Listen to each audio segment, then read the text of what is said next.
what I spend in a week as a 40-year-old living in Atlanta using the cashless budgeting method. Let's get right into it. Now, we in a different setup. Of course, I'm in my car.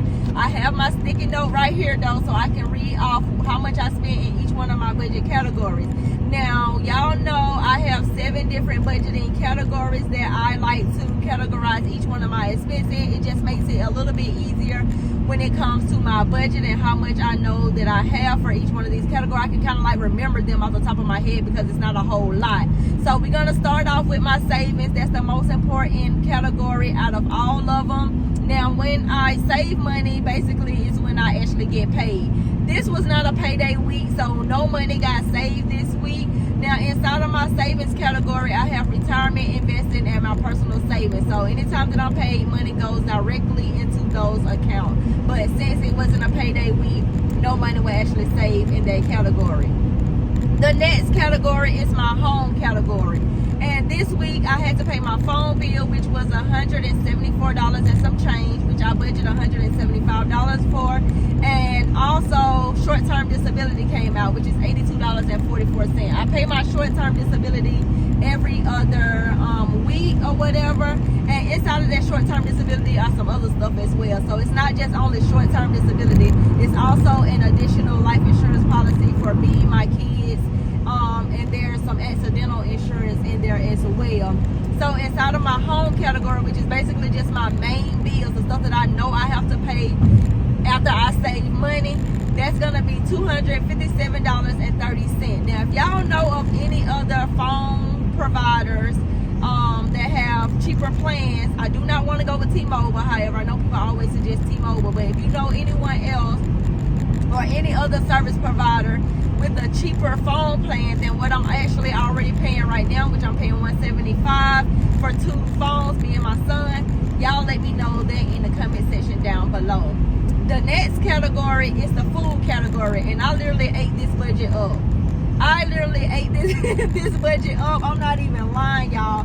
Y'all know I love smoothie bowls. I've been backing off on the frappe, so I've been doing really good on that. I haven't really bought a frappe because I am trying to, lose a couple of pounds. Your girl done picked up some weight or whatever, and it comes from that frappe. So I've been working out. I've been walking in my neighborhood, and I've been drinking a whole lot of water. However, I have not stopped eating. I've been getting smoothie bowls. I have been getting smoothies. That's another thing that I've been getting as well. And I think I need to buy myself a blender come next month, put that in next month's budget. So that way I can be making all this stuff at home and I won't have to spend $7, $8 on a smoothie and $12, $13 on a smoothie bowl. So for food, I spent $331.87, and my budget for the whole entire month was $300. So I literally ate this budget up. I looked at my spreadsheet, and my spreadsheet says that I have spent over $500 this month alone just on food, which is ridiculous.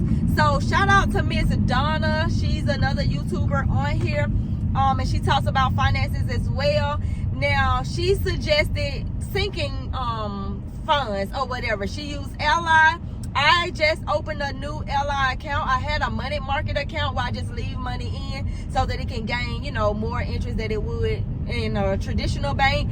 But it don't have the sinking funds. It don't have the buckets or whatever. So what I'm thinking about doing with this new Ally account, I'm going to have a sinking fund or a bucket for just food, and I'm gonna use that credit card with that $300 limit. I'm gonna be using that only on food. Now, if I decide to spend it all up at Chick-fil-A, buying a smoothie bowl and buying a smoothie and all that stuff and not getting no groceries, then hey, that's on me. I'm only gonna have that $300 credit card because I'm going over this budget. So what I plan on doing is, once that payment is due on that credit card, I'm gonna just transfer that money from that sinking fund back to that credit card so I can pay the balance off in full every single month by the due date. So that way I won't even get charged interest or whatever, but I can be gaining points while I'm using this credit card.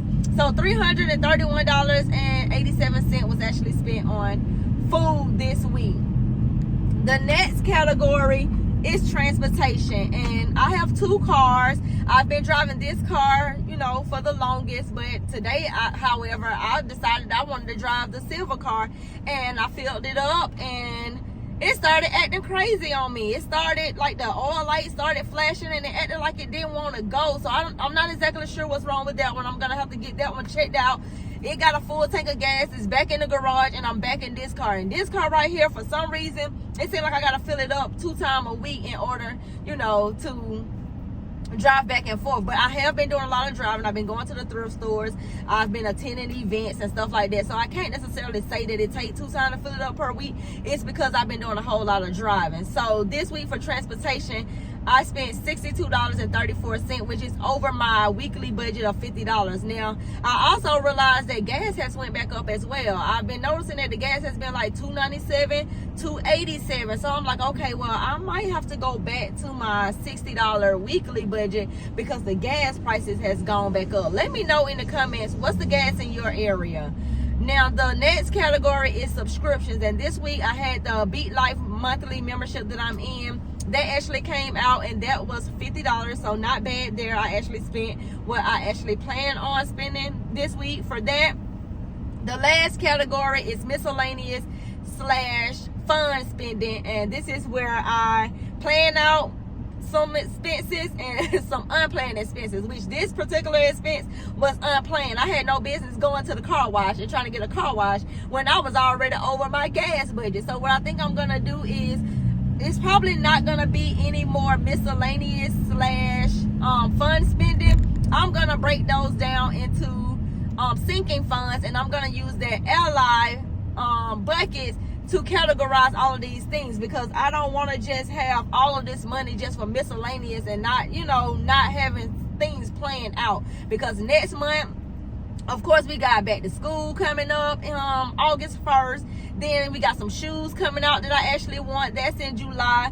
I want to go and get a blender because I've been spending too much money on smoothie bowls and smoothies and stuff like that. So I want to buy a blender. So I'm going to have to break this stuff all the way down. So I think those buckets on Ally is going to help me out. What I plan on doing is, again, using a credit card with a small limit. I got to see what credit card do I have with a small limit, because that other one that I'm using for the food is the only one with a small balance.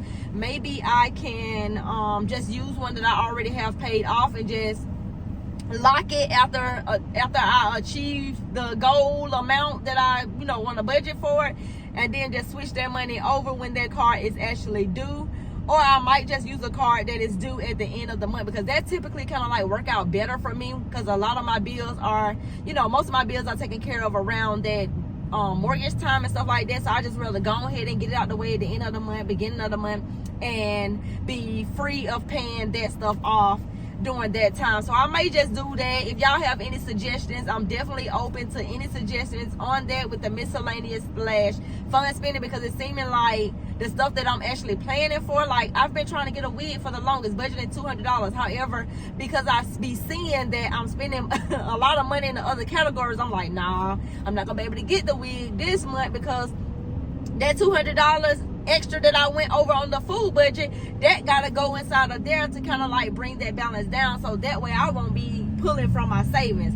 Thank God I haven't had to pull from my savings. That's why I separated my savings from my checking, and I got 2 different banks, so that way that won't exactly happen. Now, the total spent this week as a 40-year-old living in Atlanta using the cashless budgeting method is $712.51, and I just told y'all last week was a whole lot of money as well, so this week was a whole lot of money. But that's what happened, y'all. I'm being very transparent when it comes to these spending diaries and what I spend in a week or whatever, letting y'all know that I am not perfect at all. I spend money, I go over my budget and stuff like that. But if I'm being completely honest, I don't be so hard on myself, because when I look at my overall, even though I'm going over in, food category and stuff like that, when I look at my overall budget, y'all, and I look at my percentages from my spreadsheet, I'm going to tell y'all, my total bills come up to $44 8.2% of my income. So that's all I'm spending on like my main bills, y'all. Now my savings, I'm putting aside 19.8% of my income just on savings. Now when it comes to paying off debt, I am putting 9.5% of my income towards debt, which I really feel like I can do a whole lot better. And then when it actually comes down to me spending in the expenses and, you know, going over the food budget and all that type of stuff, even though I'm hard on myself, I'm only spending 26.5% of my income. So if y'all think that, you know, this is good, let me know in the comments. To me, I find it good because I am trying to get down to that 50-30-20 method where 50% of my income goes to like my needs and 20% goes towards my wants. 30% goes towards my wants and then 20% goes towards debt. And as you can see, I am nowhere near, you know, even 50% of my income going towards bills. Like I'm 44%. So I think I'm doing pretty good overall, but I definitely could do a whole lot better. But that's all for this video. If you want to see what I spent last week as a 40-year-old living in Atlanta using the cashless budgeting system, I'm gonna link the video after this one, and I will see you in that video. Bye.